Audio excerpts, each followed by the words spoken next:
Hello, everyone. It's Shane Conto, your Wasteland reviewer, and welcome to the Wasteland Watchlist here on the SPM Crew Podcasting Network. And this is my weekly show where guests and I play some movie roulette in my obnoxiously large movie watch list, and you could basically land on anything, and we sure landed on something. For this particular episode, and joining me is Chris Roberts. Thank you so much for coming on. No, pleasure to be here again. Yes, Chris is now a frequent guest on the show, but please let everybody know where they can check you out, Chris. Sure. As your listeners probably know, I'm from Movie Smash, where we Mhm. review movies that are based upon comics or graphic novels outside the MCU. So this is always a pleasure to come to because it gets me outside that comic book world. Mhm. Absolutely. I probably don't have very many comic book movies on my watch list, seeing as I have watched a lot of them. So there you go. But we are going to be talking about the maddest story ever told, and that is Spider Baby from 1967.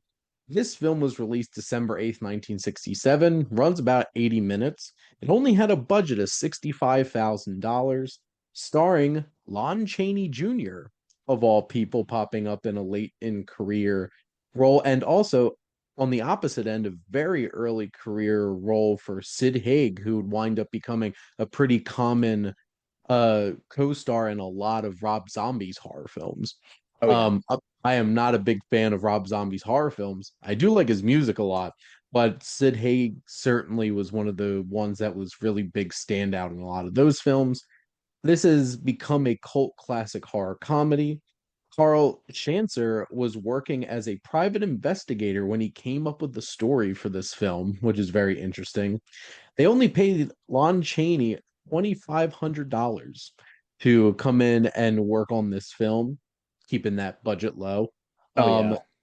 Paying very low amounts of money. Due to bankruptcy, it took 3 years for this film to actually release in theaters after it was done, which is wild. I know that kind of stuff happens with films today and oddly get like shelved and can't find distribution, but I guess that also happened back then as well. This only took 12 days to shoot, which to be frank, I'm not surprised. It's not exactly the most Yeah, there are a lot of refined. scenes that are obviously just they took one take out and they're like, we're done. It reminded me of the scene in Ed Wood when they're like, but you can see like the concrete under it, like the tombstones fell over. It's like, no, it's good. It's character. Just like run on to the next scene. This actually got turned into a stage musical in 2004, which is wild. And they had a remake of this premiere in 2023 that I had never heard of. Yep. So that is very interesting as well. Chris, did I hit on any of the stuff that you had Well, found? a couple of things. So you mentioned that the movie's called obviously Spider Baby. Yes. Um, and it's also the maddest story ever told. But when I Mm, was looking it up, I actually found it had another title too, Cannibal Orgy. yep. And you mentioned the how low budget it was. It was so low budget. In fact, there's a scene later on. I will get the scenes in a bit, but where he one of the characters are escaping and they fall in a rocking chair and they fall back and a rocking chair breaks. That rocking chair is actually a rocking chair, I believe, of the director of it, like an antique rocking chair his grandmother gave him. Oh no. And so, you know, I kind of joke about a lot of these things, but must take in one take. That was one take, probably. I imagine. I have no evidence of that, but I imagine it was. Like, well, we don't have another rocking chair. You already destroyed my antique. But this movie also ended up in public domain because I guess that holding company that owned the rights to this all went bankrupt, and all Yeah. those movies, when the public domain, so there's no copyrights on it. So when I went to YouTube looking for it, found three different versions. They're all the same movie, just three different Mm, postings of the same movie. And I did find a place. I was looking at an interview, and Rob Zombie, you kind of mentioned him. It is actually one of his inspirational movies that he took inspiration from. I'm not surprised. Not surprised at all. And I know he was obviously a big Monsters fan as well, because he remade the Monsters. And you could definitely tell that, and I'm not surprised that because there's certainly filmmakers who are like, this was one of my favorite actors, one of my heroes in movies, then get them into be into your movies. So I'm assuming that was probably one of the doors that opened for Rob Zombie to find Sid Haig and want to put him in all of his movies for sure. Oh, by the way, there's another title too. It's called the Liver Eaters. I love movies that have so many multiple titles. It's like let's try Yep. that. It's like an A/B test on if a movie's going to work or not. Let's put it under a couple different titles. Mhm. I am sure Cannibal Orgy would have gotten the most bucks if they put the movie out with that title. Because it has nothing to do with orgies or, well, I guess they're kind of cannibals, but Yeah, definitely not orgies. I'm like, I don't remember that part of the movie. I mean, maybe that was happening off screen in the basement, maybe for all we know. Maybe that could be on the cutting room floor somewhere. Just like, well, we got to change the name of the movie. We had to cut the orgy I don't scene. think there that much was left on the cutting room floor. I think this is like they started filming that day and they were done in 12 days, and Yep, everything is in the movie. there you go. All 80 minutes of it for sure. But a little synopsis here. We have a caretaker devotes himself to three demented siblings after their father's death. That feels more like the backstory of the movie. And then, they all live in this house, and a group of normies come in and they're gonna try to sell this house. And, these creepy kids don't want to sell the house. And they're gonna make things as uncomfortable as possible for these people coming in. But Chris, did you have something to add? Yeah, I say this could have been a setup for like a Disney movie. You know, Yeah. the normie family wants to come in and take over the house, and the kids aren't going to let that happen. Let the antics begin.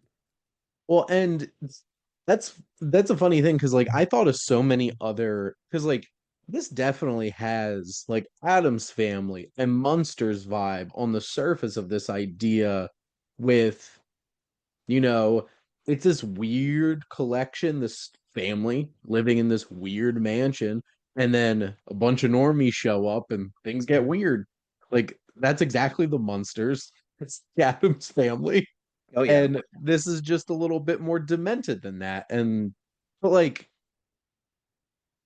it's I we'll get into like specific feelings, but like I could definitely see like there is some definitely connections there. But this is a very basic plot of a lot of things where it's just like these people are coming in. We don't want you coming in here. It's like even like Casper, that Oh basic yeah. idea of uh, ghosts live in this house, get out of our house kind of thing. So you have all those different kinds of elements.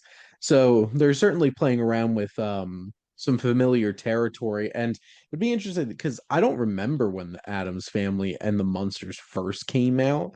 So I don't know if this like came out before them or was like some kind of even weirder, more demented like rehash of that idea. I do know the Adams Family just because of our show. That it was actually a comic strip first, Yep.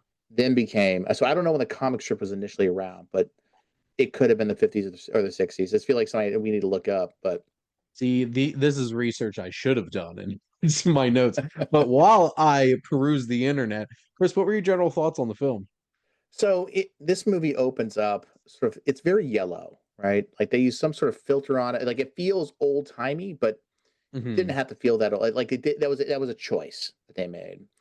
And when the movie opens up, it's trying to set the stage of how that this is not just a horror movie. It is a dark comedy a little bit, right?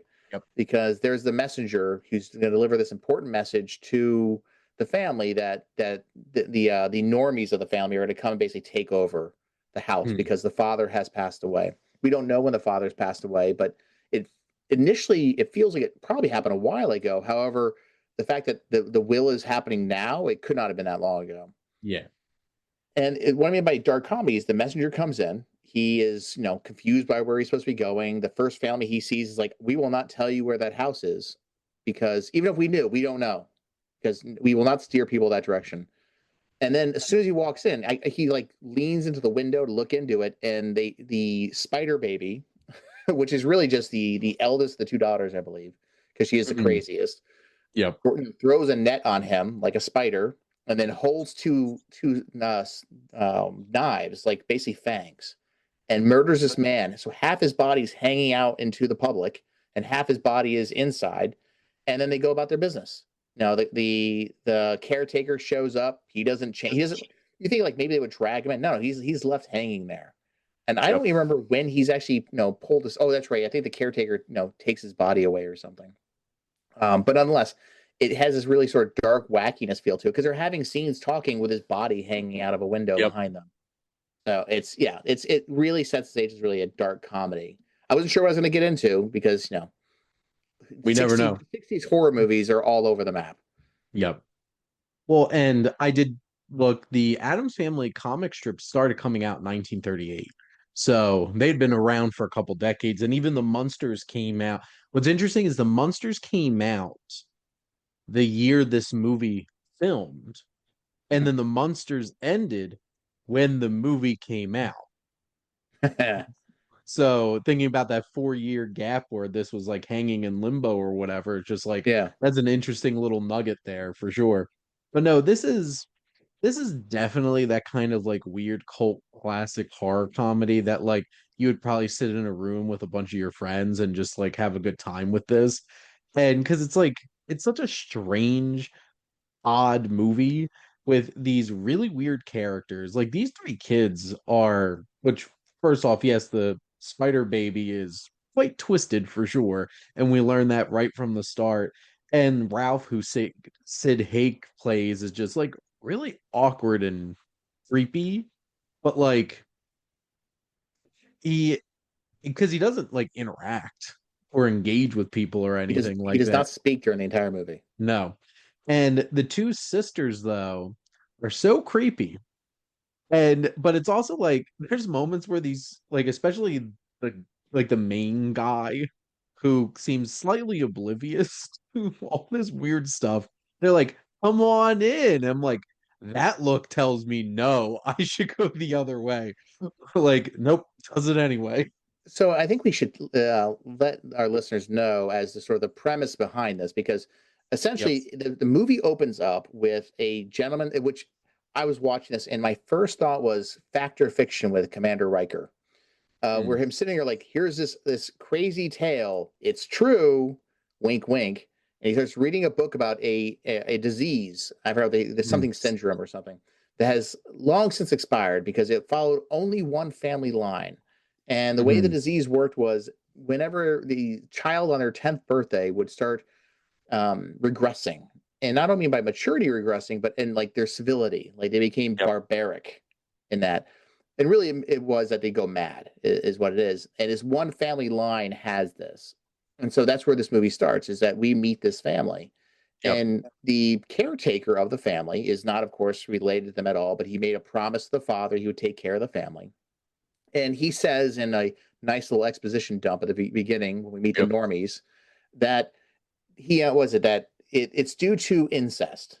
And it was funny Mhm. how I don't know if you noticed, but there's like a dramatic pause when he says that, as if like one is like a taboo word to say, or like almost like it's the punchline of a joke that where the joke never came, right? Like because it's from incest, and you're like, It's like one of those moments where you expect dun dun dun, stare at the exactly, camera. exactly. And what's even funnier about it is to the family that's like the normies, as we keep calling them, are members of the family. They're just Yes. distant cousins, Hmm. or actually they call them aunts and uncles. Yep. So you need to understand that dynamic to really understand this movie and understand the level of creepiness, because you kind of mentioned these two young girls are like, come in, uncle. I forgot what his name was. And he should know right then and there, this is wrong. Something's Yep. bad's about to happen. And yeah, there's just so many things wrong with it. Or like the aunt who is sort of like the stodgy aunt who all of a sudden is halfway through the movie running through a field in lingerie Yeah. and then going crazy at the end. I didn't even understand that turn, but it was just this baddie thing. And I forgot to even mention the song in the beginning that sort of explaining the movie to us, that this is the craziest tale ever told. And Mhm. none of the stuff that they talk about in that song happened in this movie. This is such a strange experience because so much of it just feels like throwing stuff at the wall and seeing what sticks. Or like this has so like between the maddest story ever told and the song and all of this is building this up to be the most like it's building this up to be an actual Rob Zombie horror movie, but then it turns out to be just this like slightly weirder Adams Family monsters experience, and random scantily clad women running around and just people eating grass at You one point mentioned, because like the yeah, whole they're eating dinner grass. part. Oh my God, the dinner scene. But before we get to the dinner scene, so one of my co-hosts on the movie Smash, his name is Jeremy. Mhm. He's our big horror guy. Yeah. I'm not a horror movie person. I like horror movies, but I'm not like an aficionado of them. So I Yeah. asked him, I was like, hey, by the way, I'm gonna go watch this movie. Have you ever heard of this? He's like, oh yeah. Like, oh yeah, of course I know this movie. So you're right, it is a cult classic. Like the people who like that kind of movie have obviously seen this. Someone obviously recommends it. It's one of those things you just get recommended to go see. But Yep. yeah, there's a dinner scene where the normies are having dinner and the not so normies are trying to pretend to be normies. Which, Hmm. as you know, you probably seen many movies where it's wacky. It's kind of like Yep. we're normal, and at this point, the youngest daughter, we kind of think it might be slightly normal. She's the most normal of the Hmm. bunch. To at Yes. this point, that changes, but at this point, most normie, and we find out some more lore at this point. First off, the entire family is vegetarian Yep. because eating meat makes you go mad faster, or was it exasperates the affliction, or what was Hmm. whatever the phrase he uses for it. And so, but they want to serve meat because they were trying to be good hosts. And was it he serves them rabbit that the mute caught that Yes. day? Yep. And And it's like still rabbit shaped and everything, and they're like mortified looking at this dead rabbit on the table. yeah, imagine someone like hands you a chicken for dinner, but all the feathers are off, but the head's still on it. Like that's Hmm. what you're looking at. And then of course the what was the aunt's name? I forgot what her name was. Is She that Emily? might be Emily. So she's like like disgusted by this. So they're like, Yeah. well, we have some mushrooms because those are picked by one of the two daughters. And then he's about to hand them over, and the guy's like, "Oh, they look fan." The uncle who is like oblivious to everything is going like, "Oh, they look Yep. great." He loves the meat, by the way. He's like chomping down on this rabbit. He's like, "The mushrooms look great," and the caretaker's like, "Yeah, she has a real good ability to not pick the poisonous ones." Like, who says that? And then the aunt's like, "Oh, I didn't even want those." She goes, "Well, we have greens, and it's literal grass, We have greens. It's just like a casserole dish full of just just like grass." spindled grass. It's What's just even funny chunk. about that, I like the fact that the uncle goes, I keep calling him uncle, but he has a name, obviously. He's just the goofy guy. He's like, oh, they have no dressing. Like, that's the problem with the greens. There's no salad dressing. It's I love the fact that the uncle character is so oblivious and his complete just ignorance of this whole situation made so many good funny moments in this movie because he's the fun character. Because He like is. you have the weird characters, you have the uptight lady and everything, and then you just have like this guy who's just like, wow, this is a lot of fun. Look at these wonderful quirky people, and it's just like, no, you're gonna get hurt. This is gonna Well, end well for you. now there's some two other normies, and I don't think we've talked about them at all. There's the Yep. attorney whose job it is to make this happen, and then Yep. the attorney's Locker. assistant, Schlocker, Yep. and then his assistant, who becomes the quick love interest of the oblivious uncle. Yep. There's a scene where the two of them leave. There's not enough places to stay in the house, so the oblivious uncle and the assistant leave to go out to dinner and then go find a Mhm. motel to stay at. I thought the premise was going to be they're going to go out to dinner and then the next morning they're going to come back and this murder has happened. No, that is not what happens at all. Like, we just couldn't find a place. Can we still stay here? Like, big smile on his face is just like, what are you doing, man? Yeah, it's like you Like, left because there's no rooms, but now there's rooms. And I like how he takes tragic. these things. They say, "Well, the aunt's not available." Okay, because was it It's one of the just, daughters goes like, "Shh, just be quiet." Oh, because she's sleeping. No, because she's outside running around in the woods, half naked. it just, the whole, like, the uncle character is just this, like, eye winking character where it's just, like, so obviously written to be silly oblivious because it's fun. It's the fun way of doing it because it feels more engaging to make him just really silly and ignorant than like most horror movies where people just do stupid illogical things and you're just like, what are you doing? And this is like, you're like, oh, what an idiot. And you're just having a fun time because it's fun watching him be completely oblivious and silly. And it's just as this film went on, like this like tarantulas, the creepiness, just like you start to really realize like how uncomfortable these characters are, these kids. Oh yeah, like there's a scene where after they've come back, the Emily, I think her name is the spider baby, is Yep. like, "Hey, let's go play spider," and he's like, "Okay," because these are kids, and Yep. she throws in, she's like tying him to a chair. "You're in my net," and you're like, "Dude, why have you not figured this out yet?" Like, it's not like a light net around him; like she has strapped him to the chair, Yep. and then obviously she pulls out two daggers, and he's still like, "Okay, Seems like a normal part of the game. Bring it on. bring it on." And then he realizes, like, then she starts. Oh no, she also like climbs in his lap. She's like licking his face, and he's like, "Okay, this might be a little awkward." Not like, "Oh, you're my niece." It was just like, let's get somebody else in here. It's like, Yep. Because like now you're starting to get that you've been in trouble this whole entire movie, and it's probably time that you worry a little bit more. And like it's so interesting because like you have somebody like Lon Chaney Jr. too, who's this caretaker who has like a calming presence. He's like obviously he's seen a lot yeah. taking care of these kids and all the crazy shenanigans and um terrible things that these kids have done. And I think that's one of the nice benefits of like I'm sure that's why they wanted to get somebody like Lon Chaney Jr. so Mhm. badly. Because like one, also you can like slap Lon Chaney across the poster and be like, oh, I like Lon Chaney. I like the Wolfman. And but like him and this uncle character are interesting pieces to this movie because he's the one that like grounds this all.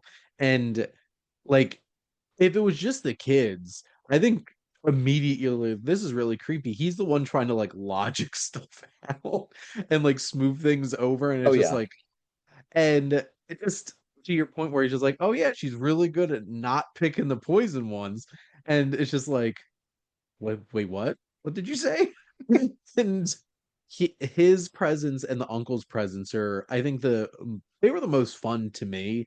And then obviously, like you're just taking in the complete insanity that these kids are and all the strange things that they're doing throughout the film. Yeah, he made the vow to the father. He'll take care of Mhm. these kids, and all the normies keep saying, like, we're gonna put them in a home. That's what you do with kids like this. I mean, there are no other kids like this. Yep. I'm like, But where so have you seen kids like this? he's basically, that's why he has this calming presence. I think he's the only his calming presence is the only reason why he has not died yet. Yes. So why don't we get? Do you want to talk about a little about sort of like once the whole thing starts unraveling? So the uncle comes home and he's being tied up, and the assistant, I forgot her name, is being taken. She's going to her room. She's going to stay in the Mhm. the father's room, and in waiting for her is the mute, right? The Yep. son, and he's waiting for her in that room to do whatever he wants with her. At this point, and then he ends up kidnapping her and taking her down to the basement via the was it a dumbwaiter? This house 100% looks like it would have a dumbwaiter. Like Yeah. I would have been surprised if this movie did not have a dumbwaiter at some point during it for sure. And then in the basement, they basically the whole movie ends or concludes with them all coming down to the basement and all Mhm. the craziness that's in there. So we have the kidnapped assistant. We have the aunt shows up, having done her running around the front yard for so long, who's now crazy. What was your opinion? Is she crazy? She, at this point, like the look on her face is like she has gone mad. Yeah, I feel like the what the film's trying to get across to us is that she's been driven mad by this complete insanity. Because like she started up here. Like she's coming in, she's on edge the whole entire time. She's not on Valium like the uncle is, who's just like sleepwalking through this whole entire thing, just taking it all in. And yeah, like she's been pushed to her limits throughout this whole entire film, and now she's like, I'm thirsting for blood. Yeah, I'm taking this fight to you. And that's exactly what happens. she fights them, and then she ends up falling into now there's a sub basement, and in the sub Yeah. basement, my understanding of it, they don't come out and say this, so your opinion on this is great too. Is like it feels like that's the rest of the family. The other parts of the family we haven't seen before. No, that may or may not they may have said have died at some point. Or like as you get older, the crazier you get. So he Mhm. is storing the elder people. I mean, I say elder, I mean above 10, in this sub basement, and he just feeds them, I guess, whoever he finds. Yeah, and like you just have the creepy imagery of like the tarantulas and stuff like that too in the basement, and it's just such an unnerving. It's like once we're getting into the basement of a creepy house, I feel like we're getting Somebody's getting towards the murdered. yeah, we're getting to the climax of this thing. Nothing good's gonna happen as we get there, and it's just increasingly more disturbing and creepy and eerie, and like this turns into a complete crazy bloodbath of a movie. Oh yeah. So what happens? So what do you think happens? Because I think I may have blinked or missed it. In this movie, by the way, if you blink, you might miss something. Because like it's What do you moving. think? It doesn't stop, right? They don't spend any time on any of the Yeah. wackiness or the craziness. The the mute the son, he steals the assistant. What happens to her? And we see her come back at the end of the movie, but there's a period I think I may have missed because all of a sudden we find her laying in a box. Because Anna's the assistant, right? Or is that trying to keep track of the names for the Yeah. characters here? Because So Emily is the aunt, yes. Yeah, because and Anne and is the assistant, yes, and her and Peter wind up together in the end. Because yep. one does, you know, Aunt goes crazy and goes murderous. It's just like, oh look, hey, you want to get married? Well, actually, it's kind of funny at the end though. Like the caretaker is like he has decided I'm just going to blow the house up. I Hmm. really, by the way, felt at that point the guys writing this thing was like, I need to find an ending. Yeah, he's going to blow it up. So he shows up with dynamite. I don't know where Yep. you get dynamite at this hour, but he shows up with dynamite, and he and the uncle picks up Anne, kind of like a prize a little bit. He's like, "Well, I'm out," and picks up Anne and just sort of like Yep. leaves. It's like I'm getting my stuff and I'm going. This definitely seems like the family who casually has dynamite laying around on the grounds that, like, sometimes you just need a bunch of dynamite to blow stuff up. Well, there's that scene where he's out driving, the caretaker. Like, and Yeah. I thought maybe he went to go buy some at a 24-hour hardware store or something. And comes back with it because there seemed a lot of traffic on the road. You always see like screeching tires as he's racing back. So I Hmm. don't know where if he went to the local mine. I don't know. You know, that hardware store keeps a good, steady supply of dynamite for all the local prospectors who are just, getting ready to go to the mines. So, Exactly. well, and of course, this campy kind of weird horror comedy has a nice little stinger at the end too. Oh, before you get that, it just dawned on me where he got the dynamite from. They at the very beginning of the movie, he's driving the attorney to his house, and he has to stop and wait because they're blasting for the highway. There you go. So the So he writing is so stole some, I tight. guess. Yeah, the writing is so tight on this movie. They laid that Chekhov's gun at the very beginning for us, and we just didn't catch it. That's us. That's on us. There you go. And that's the thing, like this film moves. This is not going to let up for 80 minutes. You're going to get entertained. You're going to see weird stuff. You're going to laugh. You're going to be like, what the hell's going on here? And, you always have to have, like I was transitioning to, you always got to have like a nice stinger at the Yeah. end of like a weird movie like this. And it's just like Peter and Anne living happily ever after on his book money, talking about this syndrome. And, they have their daughter. And then daughter's like, that zoom in, crazed face looking at a spider. I'm like, well, we have a whole new branch now. Well, they did write a script for the second movie. I don't know why And it didn't come to fruition. It's not like this thing made. It's because this thing failed miserably. they're like, we need to cut the budget to $40,000 this time for them to be able to do it. But like, you could definitely tell like this movie is probably a bit muted because it came out like this was made in the 60s. Yeah. Um, I'm surprised. I'm surprised Rob Zombie hasn't remade this and gone full blown. Like there would totally be cannibalism and orgies in this, and he probably could call it Cannibal Orgy Spider Baby. So, You know, I was reading something, an article recently. When I was trying to get ready for the rest of this episode. He did use elements from this movie in, was it House of a Thousand Corpses? I think that's one. oh He my. did everywhere. He lifted something from this movie to use in one of his earlier films. I've seen House of a Thousand Corpses, and I Okay. could definitely feel some, because like it's also like weird family in a creepy house. It's like it's that kind of thing. And you can definitely tell that was a big influence on him, and like this and the Munsters and stuff like that. Munsters are just like, they're not weird and violent or anything. They're Yeah. just like, they're just being themselves. Everybody just looks at them and think they're terrifying. No, there's reasons why you should be terrified with Yeah. these kids. There's a reason why they're weird. Yep, absolutely. I guess, Chris, did you have anything else that you want to add to No, discuss? I'd say for your listeners though, like if you're curious about this movie, I would say you should really go find it. I mean, it is an experience.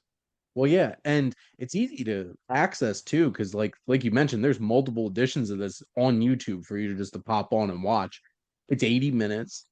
If you're a big horror fan, I think this it's fun watching some of these old school horror films.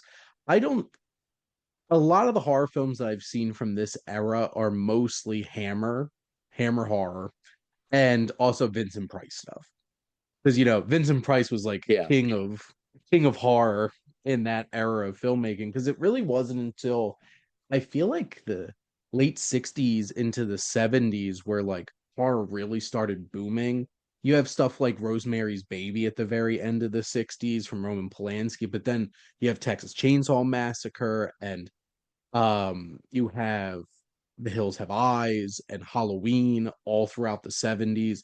Slashers became a big thing. You had this onslaught of supernatural horror films because The Exorcist became the highest grossing movie of all time. So Yep. you knew that they were going to make a bunch of movies spinning off, like The Omens, like in that vein of ripping off Exorcist, just like Friday the 13th is ripping off Halloween. It's all those kinds of things where things started to spiral. This is a really interesting and weird time for horror, and you can find some interesting little nuggets out there for sure.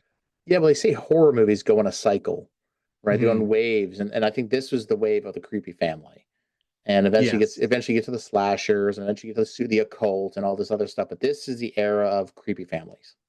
Well, and like The Bad Seed Yeah, was definitely a big one, or Village of the Damned was like 50s, 60s as well. Creepy little British kids. Just being creepy little British kids. And I think it's very interesting because like this is a great time to be a horror fan now because it's so hard to make movies without $200 million budgets at studios that horror generally is one of the cheapest genres to make work very because true. you don't need a lot to scare people. So, and sometimes you could scare people with very little and just, the implication of what potentially could happen and stuff like that. So, Yeah, horror I've always found good horror is always where you take two elements you wouldn't especially put together and make a mhm, movie out of it. More like a what if. So the story, the plot doesn't necessarily have to be very robust because you're really mhm, saying like, what if these two elements happened at the same time? Like this one was, what if we had a family who is a little creepy that eats people, meets up with the normies in the world? Like what goes down? And then yep, that's all you're writing a movie about. And you see that, it's like the movie Alien. It's space truck. It's truckers in space. yep. It's just like, what if you had a group of blue collar workers who aren't getting paid enough, who are just frustrated being there, happen to be in space and they find an alien? Boom, Exactly. horror classic. There Sorry you to bring go. that for I'm not sure when this is going out, but Alien Earth just dropped this week, and it just Yes. reminded me of that. I didn't have enough time to watch because I have a press screening after our recording. So I'll be watching the first two episodes tomorrow with my wife. So I'm excited about that. And, we're in a golden age of there's so much horror content to be able to explore, but it's also important to check out some of these fun ones as well. It's also one of the reasons I love Shudder. Like, it's literally like if you're a horror fan and you want to explore a bunch of horror, you have a whole streaming service literally dedicated to you, and then you can hop on YouTube and find little films like this too. Very true. But Chris, thank you so much as always for coming on and chatting movies with me. Always a pleasure. And thank all of you for listening. Make sure to like, comment, and share on this episode. What's your like go-to like cult classic kind of horror film that maybe that's the movie you really enjoy and you go tell people about? Event Also, Horizon. my God, that movie is, and it could have even been even more demented if they didn't cut like 40 minutes out of the movie.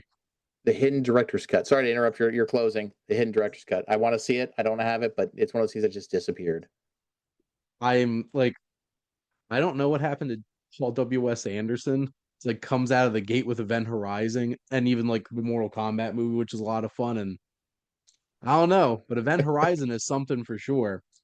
Inspired casting 90s horror movies with Sam Neill going completely insane in The Mouth of Madness and Event Horizon. There you go. Um, and then make sure to follow or subscribe wherever you listen to your podcast. There's so many great shows here on the SPDM Crew Podcasting Network, a lot of variety as well. So if you have a special interest, there's probably something to pique your interest. And if it's movies, there's tons of that. But if you want to join the crew and, be a guest like Chris and come on to shows like the Wasteland Watchlist or Flicks and Chill, reach out on our website. Or if you have an idea for your own podcast and want to join the crew, let us know. And if you like our logo, check out HiFlyer Creative for all your digital marketing needs. But most importantly, thank you as always for tuning in and supporting the Wasteland Watchlist here on the SPDM Crew Podcasting Network.